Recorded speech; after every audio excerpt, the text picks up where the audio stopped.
Hello and welcome back to episode 11 of The Blue and White, my beautiful Spelman sisters. My name is Madison Conyers, class of 2026.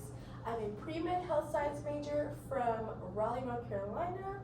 And you're next. Hi, hello, my name is Natalia, class of 2026. I'm on the pre-med track and I'm a bio major and I'm from New York. Hi, my name is Vi. I'm an English major and I'm from the great state of Texas, and I'm glad you're tuning in for today's episode. Hi everyone, welcome back or welcome. My name is Catherine. I am a first year international studies and music double major from Northern New Jersey. Okay, we're saving the best for last. Hi, my name is Naya Forns. I am a pre-med biochemistry major with a minor in comparative women's studies. I am from Houston, Texas, by the way of New Orleans, and I hope you enjoy today's show. Alright, today we're going to switch things up a little bit. Instead of having our typical podcast topics, we're going to do a debate. Our debate today is going to cover womanism and feminism. Natalia and Vi will be on the side of womanism, and Catherine and I will be on the side of feminism. Alright, the host for today is moi, and each team's job is to convince me of which side is the best. Our episode for today is sponsored by the ADW department. Shout out to Dr. Reverend Lowe, Dr. Calamara, and Dr. Pusha P. We are so grateful for your funding that has helped us research this topic for the project. If you wanna be my lover, you gotta get with my friends. Make it last forever. Friendship never ends. If you wanna be my lover, you have got to give. Taking is too easy, but that's The the rules way. go as follows: no yelling, no violence, and no name calling. The discussion goes as follows. Each side will be delegated 1 minute per question to prove their point. After the minute is up, the timer will go off and the next side's time will start. This process will continue until both sides have answered a total of 3 questions each. At the end of this, I will decide which side has proven its point the best, and we will now flip a coin to decide which team goes first.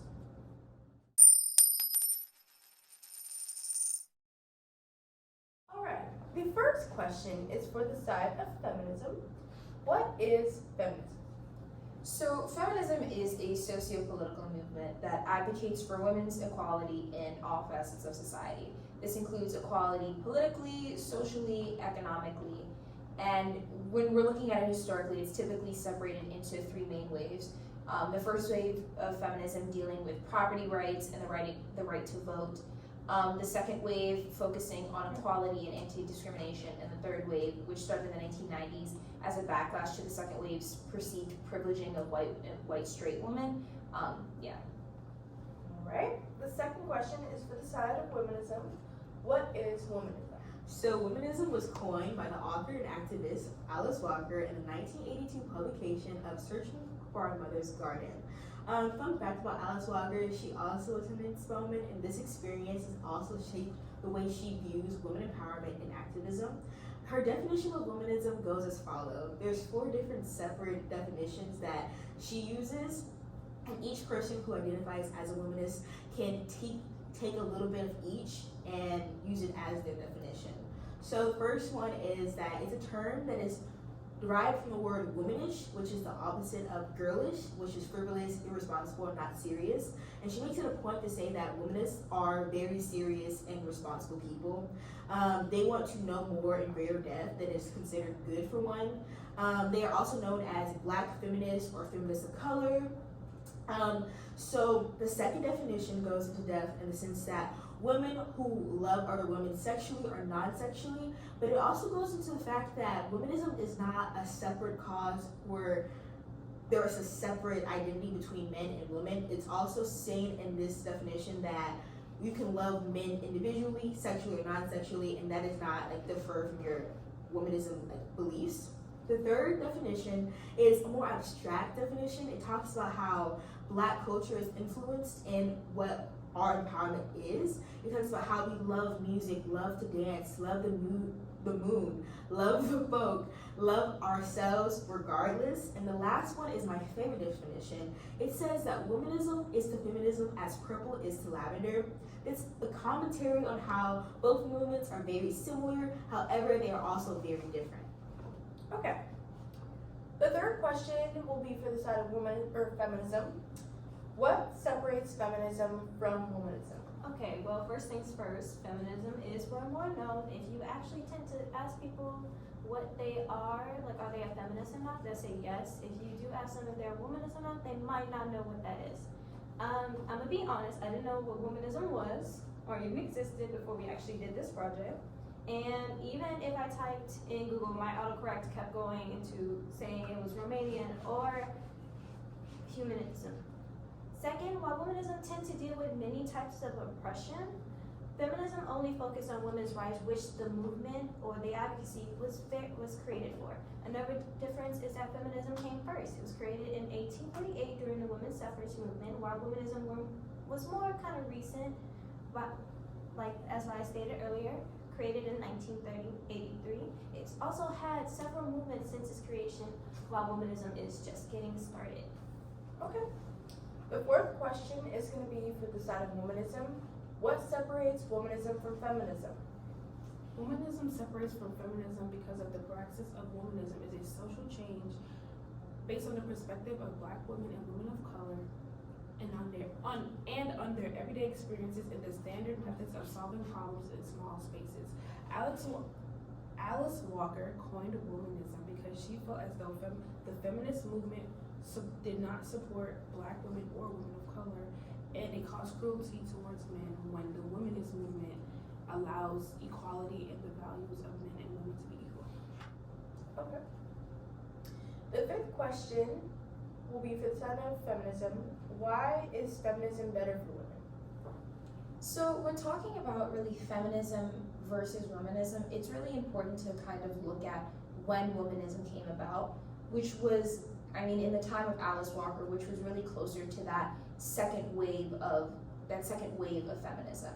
And in that second wave of feminism, it's very fair to say that it was very white-centric and really focused on progressing the white woman more than the other, women of color across the diaspora. And I think if we look at feminism now, especially in this third wave that is focused on kind of making sure that no woman is left behind and we're progressing all women forward, it's really hard to say that womanism would be better when feminism is now supposed to be kind of all-encompassing. It's really changed to a point where womanism is almost under that kind of umbrella of feminism. Okay.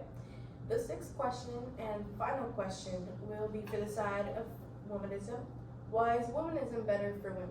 I want to start by saying that's kind of a loaded question because the word woman is used in a broad sense when asking it. So in the term of womanism, we are talking about Black feminists or Black feminists or people of color who want empowerment for themselves and their community. And when we use the word woman, it kind of encompasses everyone, where womanism doesn't encompass everyone. It is very known that it's only broadcasted to people of color in marginalized areas.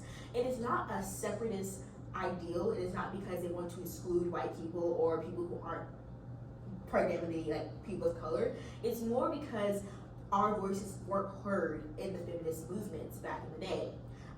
Mentioned earlier, somebody said that feminism started in the 1800s.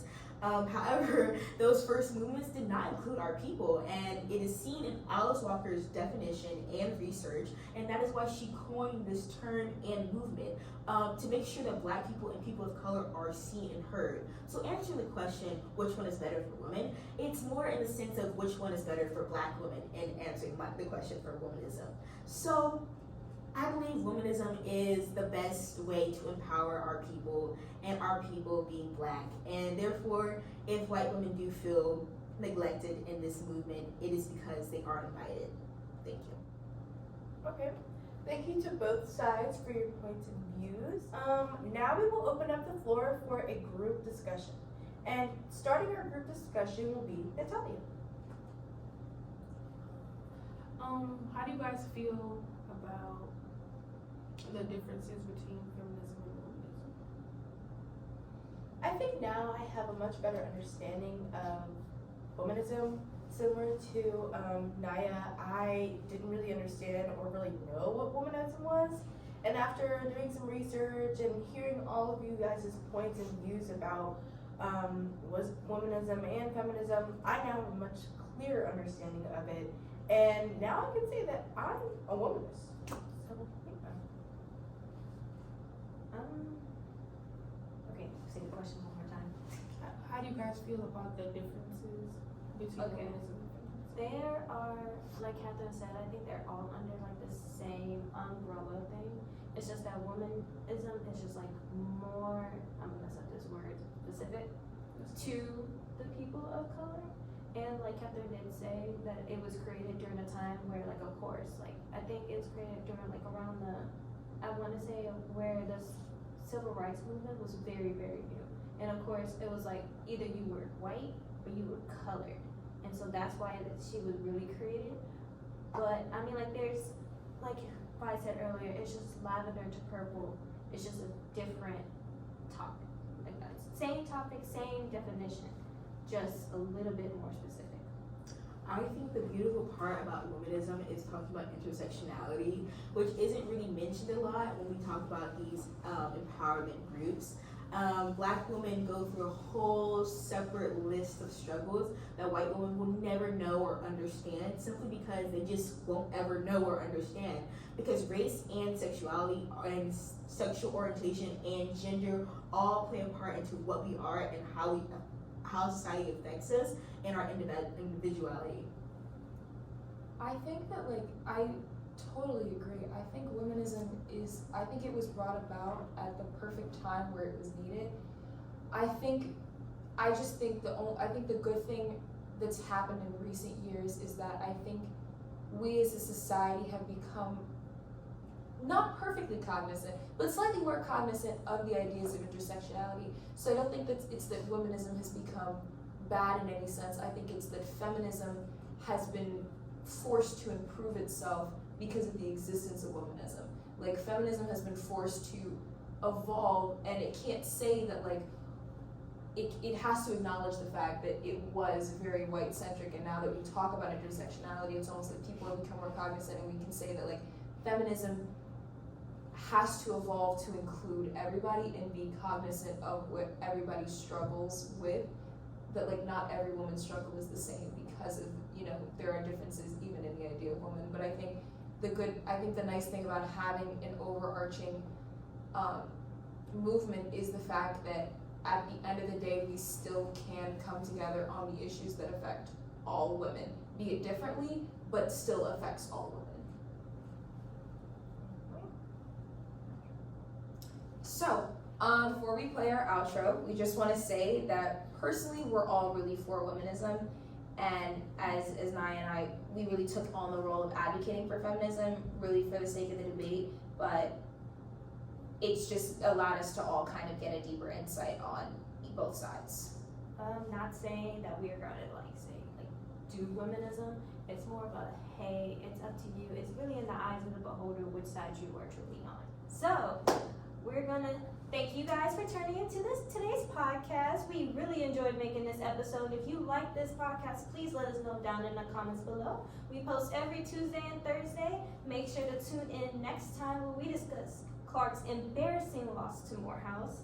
If you like today's video, make sure to like and subscribe and post your opinion on today's topic in the comments below. If you want access to exclusive content like unedited podcasts and exclusive episodes, subscribe to our Patreon found in the description of this podcast. And we will see you next time on The Blue and White. Bye!